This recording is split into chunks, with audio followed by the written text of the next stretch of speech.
Actually, 3 questions were asked that are relevant to our submissions yesterday, paraphrased as follows. 1, if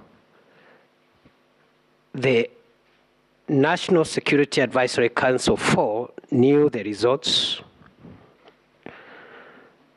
before they went there, and 2, why would the result not be announced the next day to build consensus? And 4, what would be the effect of the non-involvement of the 4 commissioners in the verification and tallying vis-a-vis Article 138(3)(c)? Our response is as follows.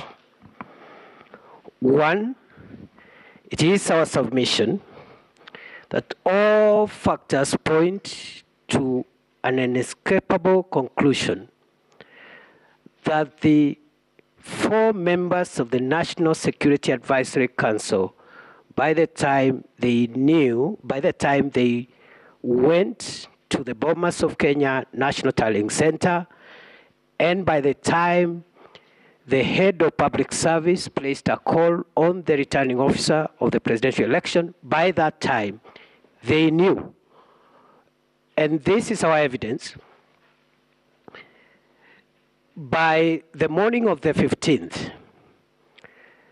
letters had been issued by the returning officer of the presidential election, Mr. Chebukati, to all the presidential candidates and members of their family to be at the National Tallying Center for the declaration of results at 3 p.m.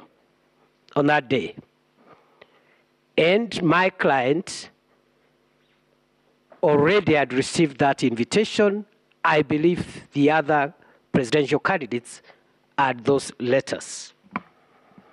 And therefore, they knew by the time these state officers went to the National Tallying Center, they knew that the verification tallying had been completed, and what was pending was the declaration of the final result.